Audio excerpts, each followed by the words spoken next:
Today, we explore a topic that resonates deeply with every heart.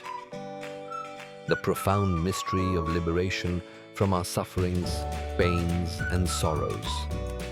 Each of us yearns for happiness, a life unburdened by sorrow. Yet, pain often returns like relentless waves on the shore. Even the Buddha acknowledged that life is suffering, but there is a path to transcend it. As long as we inhabit this body, sorrows may ebb and flow. But their hold on us hinges on one essential question. Who are we? Are we merely this body that feels pain? Are we the mind that trembles? Or are we the silent consciousness that observes it all? When we realize we are pure awareness, a profound transformation begins.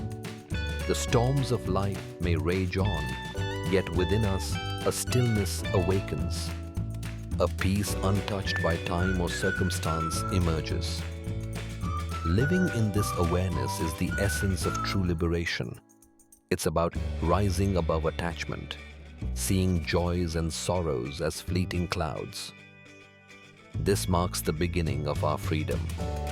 Let's embark on a journey today into the secret of that freedom, the science of consciousness, and the eternal joy that exists beyond all pain. Today's topic is of interest to everyone: profound mystery of liberation from sufferings, pains and sorrows in life. That means how to remain always happy in life, and how sorrows and sufferings can come to an end. In reality, as long as we are in this body, the end of all sorrows and pains cannot be possible.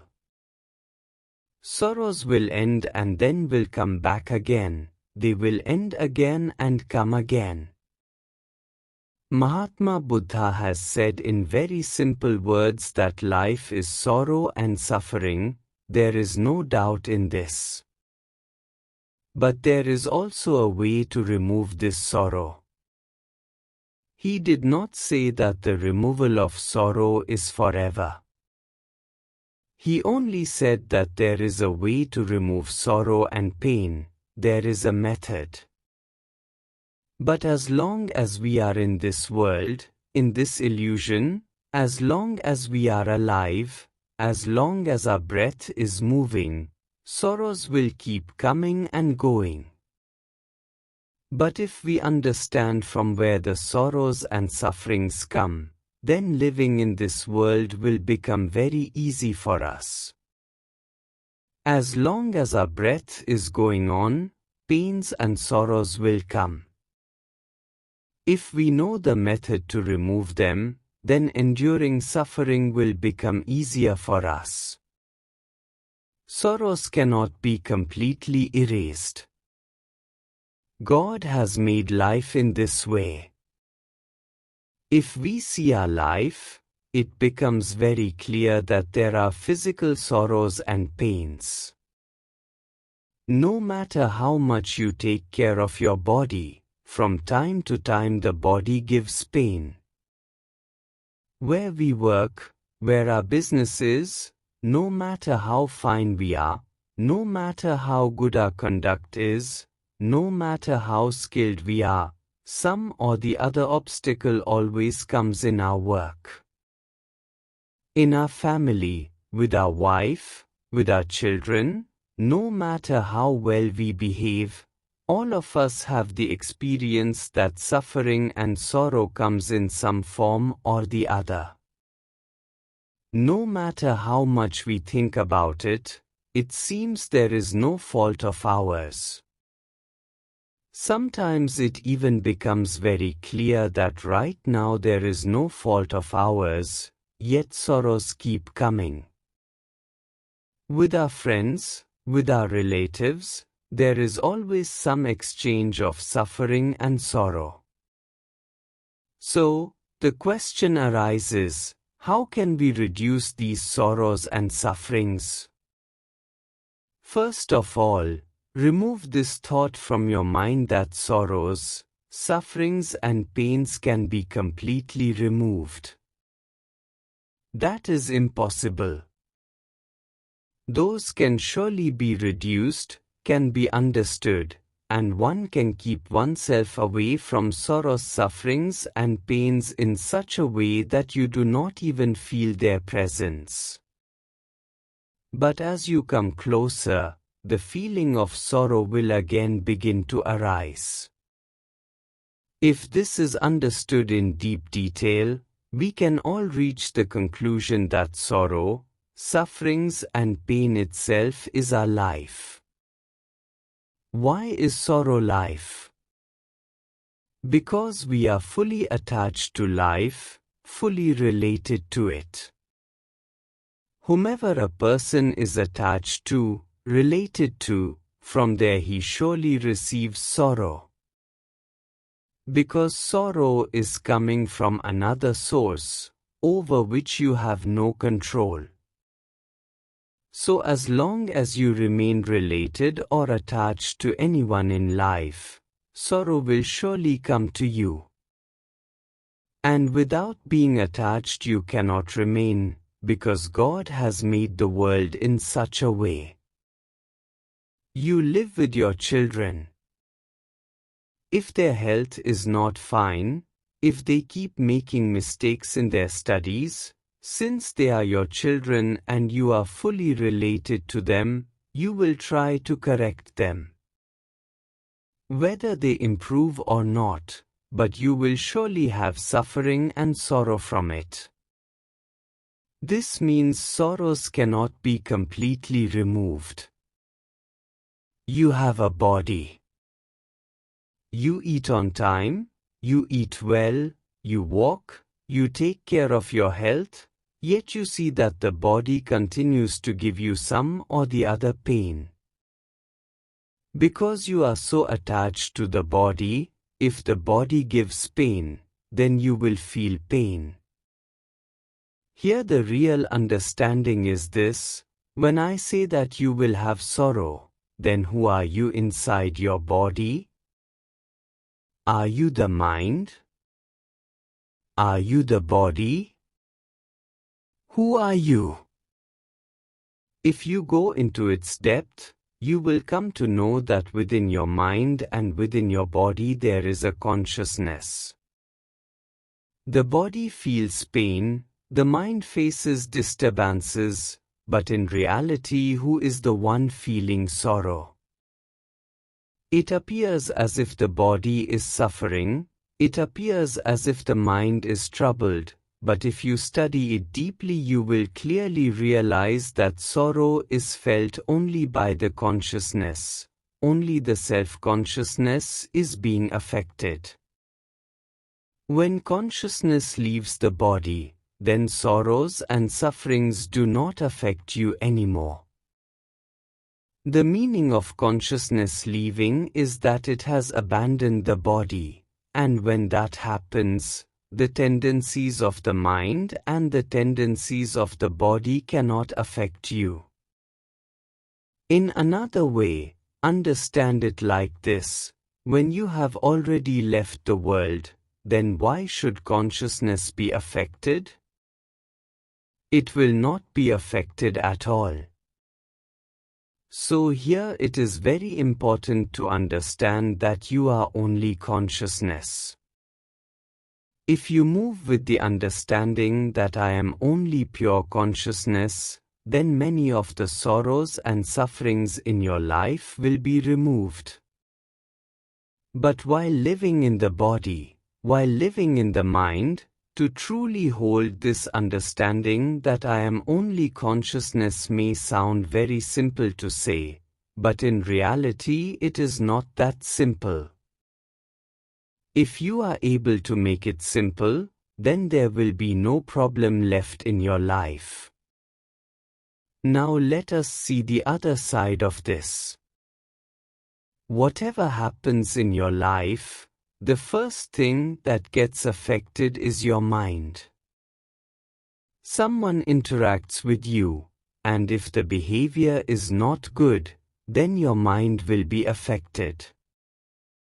Through the mind you will judge it as good or bad, or you will speak it out in words, or your actions will show it. Anything can happen. This depends on how you were influenced by it. Whatever it may be, if you make your mind strong, if you make it powerful, then the mind will be less and less affected. The mind has 3 or 4 states. First, there is the ordinary mind. If you rise above that, it becomes the great mind. Higher than that, it becomes the greatest mind. And if you develop the mind even further, it can also become strong like steel, like iron. So, if you make your mind strong, then while living in this world you will be affected less and less. Because you cannot control the things outside, but you can control yourself. You cannot change the object, but you can make the subject strong. Making the subject strong is in your hands. So here, if you strengthen your mind, then no matter what the outer circumstances are, you will be less affected. Now, how can the mind be made spiritually strong? This method is in one way very simple, and in another way very difficult. In life, if you live with non-attachment, live with everyone, there is no problem in living together, but in the mind you must understand that the other being is separate and I am separate. Then you will experience less sufferings and sorrow. If you live with your parents, with your children, with your wife, and if this thought has settled properly in your mind, if you begin to feel it, if you begin to understand it deeply, that whoever I am living with may be very close to me but still they are a separate being. They were not born with me, nor will they die with me. Their life is separate. In that may be your children, your siblings, your brothers and sisters, your parents. If you realize that all of them are separate, then their pains and sorrows will not affect you very deeply. You will of course feel bad because you are in contact with them, but from the depth of the heart, if you understand that all this is their own karma, their own life, a life continuing for thousands of years, then their sorrows will not disturb you. So the formula is simple, very ordinary. Do not keep deep attachment with anyone, whether it is your son, your daughter, or anyone, even if they are your parents. Understand that they are all separate individuals. In this world we have met them only for a few years. It may be 10, 20 years, it may even be 50 years, but your entire lifetime is not with them. If you see them as separate, then you will be affected less. If you fully understand this formula in your life and it becomes a part of the different aspects of your living, then you will become free from many sorrows, sufferings and pains. You can also see this in another way. Everything in the world changes. Someone who is your friend today may become your enemy tomorrow, because the earth is turning, the moon and stars are moving, nothing is stable. So how can our relationships be stable when we ourselves are not steady? 40 years ago you were a child, then you became young, and in the next 20 or 30 years you will become elderly and then leave the world. When everything is changing, if you fix in your life that keeping a permanent attachment is not wisdom, this does not mean you should become hostile toward them. Understand that all this is like the flowing Ganga. The water of the Ganga under your feet today will be new water tomorrow, and the day after tomorrow it will be yet another new water. These are all changing forms. Even then you will not suffer in life, and your life will continue peacefully whatever happens. If you want to understand this more deeply, think of it like this: consider an unripe coconut. If you try to break an unripe coconut, the inner coconut does not separate from its shell. Even if you cut it out with a knife, only a little of the coconut comes into your hand. You struggle for half an hour and get only a little. So, the point is that if you are not mature in life, if you are raw, you will cling to your shell like that coconut. And if you remain stuck to the shell, wherever you go, whoever handles you will cause you pain trying to separate you from the shell, or you will suffer. So do not keep yourself like an unripe coconut, make yourself mature. When a coconut ripens, it leaves its shell completely. If you look at a ripe coconut, with one jolt the kernel separates from the shell. So be like a ripe coconut, live in life, but consider yourself free from this world. Take this even deeper. This is a profound point. The togetherness of the coconut and its shell is like the togetherness of your consciousness with the body. When the coconut separates from the shell, it means your consciousness has separated. If consciousness is separate, it can leave the shell at any time. Once it has left the shell, you become completely free from sorrows and pains. So, if suffering comes in life, take your consciousness out of your body. If you understand this method and can do it, if your spiritual practice has risen so high that you can take your consciousness out of yourself, then the body will be separate, the mind will be separate, and you, as consciousness, will watch the body from far away.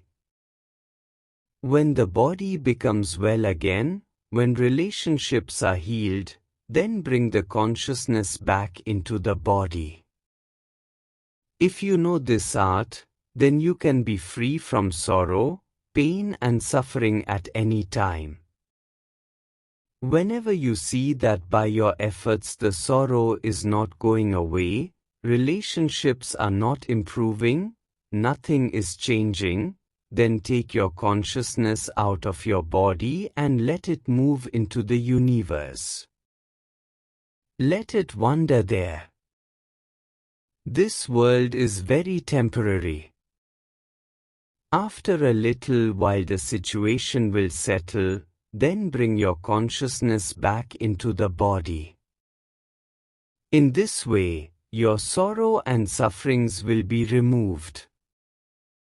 Whenever sorrow comes, like the ripe coconut, take your consciousness outside. Then no pain can touch you, whether it is sorrow in your work, suffering in your family, or pain in your body. The sorrow is only reaching consciousness, and if you take the consciousness outside, you are free. Bring this state into your life. This state can come when you reach the peak of spiritual practice. Then no sorrow can affect you. Whatever may happen, you will not suffer. A small story is coming to my mind. A person once invited a sadhu to his home for a spiritual discourse. About 20 to 25 of his friends gathered. The sadhu began the discourse, and after a short while a terrible earthquake struck. As soon as the earthquake came, everyone left the discourse and ran away. Even the owner of the house went downstairs. But the great sadhu remained seated there. After 10 or 15 minutes, the tremors of the earthquake stopped. The others did not return, but the owner of the house came back. He saw that the sadhu was sitting quietly in deep meditation with himself. He asked, "Did you not feel any fear? Such a strong earthquake came." The sadhu replied, "Fear of what? I took myself inside, along with my soul, and there is no safer place than that. I do not even know when the earthquake came and when it went away. If it had been necessary, I could have even taken my soul outside myself and kept watching the earthquake. But I took it inside, because in that I was feeling more bliss." The meaning is this: as soon as you separate yourself from yourself, you become separate from every situation. Then you will experience only bliss. There is another incident like this. When Alexander came to India, he wanted to take a great saint with him to his own country. So, he went to the saint. The saint said, "I will not leave my land and go." Alexander said, "I am Alexander the Great. If you do not obey me, I will separate your head from your body." The sadhu began to laugh and said, "That is a very good thing. If you separate them, then I will simply stand apart and watch my head and body, and you too will see.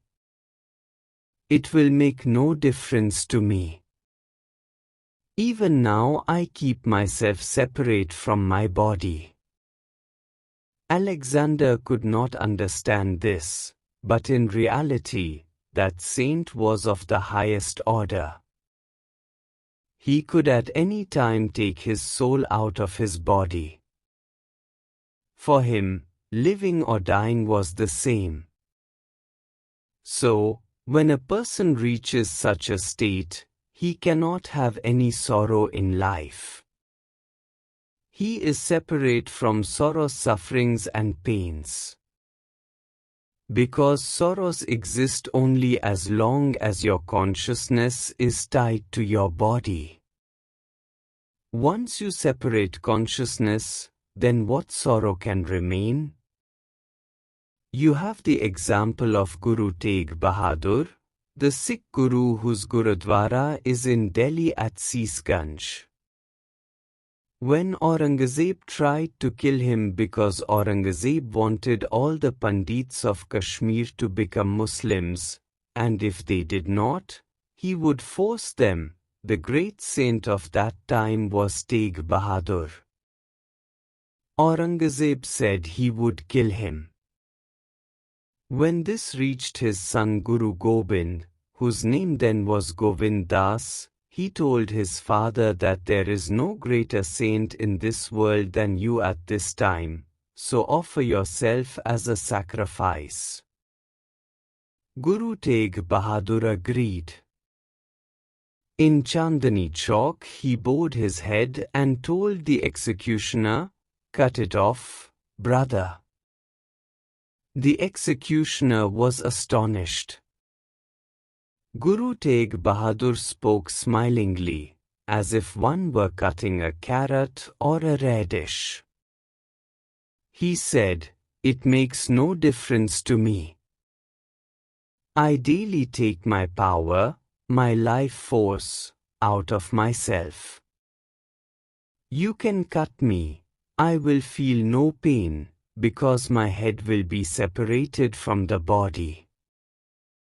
When one reaches such a sublime state in life, like a ripe coconut leaving its shell, the body is left behind and the person lives free from sorrows and pains wherever he may be. In the same way, in Sikhism there was the fifth Guru, Guru Arjun Dev Ji. He was made to sit on a burning hot iron plate and hot sand was poured over him. He said, "Nothing is happening to me. My soul is outside my body. Keep pouring sand on this dead body, it makes no difference." The meaning here is this: if you bring yourself to such a state in life, then no suffering of the world can trouble you, not of the home, not of the family, not of work, not of your body, because you are beyond suffering. You can remain outside suffering as long as you wish and then return to the body or leave it completely. So, in the end I will only say this: if you want complete freedom from suffering, pain and sorrow, then understand your consciousness. Stay with your consciousness. Enter that state of samadhi and take your consciousness out of the body. As long as you are outside the body, you will feel no suffering. You can stay outside as long as you wish, because outside there is no need to breathe, no need to eat, no need for clothes, no need for a house. And when you wish, you can return again to the body. Suffering is only momentary. It will pass. Whenever you reach such a state, take yourself out and suffering will end. Even if in this life you cannot fully reach that state, if you even try to come closer to it, your life will still be filled with happiness. It may last for a shorter time, but there will still be happiness. And if you truly understand this, then by the very understanding itself all your sufferings will go. This is the method. If you understand your consciousness and play with consciousness, then suffering will stay far away from you. You will become completely pure. Keep this in your mind. Practice only this. This is the highest method of spiritual science. Taking your soul out means you know your soul. You are with God. Life and death are in your own control. You are free, so no one can give you suffering. Sorrow, suffering and pain lasts only as long as you are attached to something. When there is no attachment, then what suffering can there be? Attach when you want, detach when you want. In this state, sorrow, suffering and pain becomes a play for you, a divine game. Life and death take the form of a divine play. As Lord Krishna said, "All this is my play." If you become a part of this play, then you are completely free. You have no beginning and no end. You become the form of God. This is the supreme knowledge of life. And when you reach this state, there is no state higher than this. Thank you.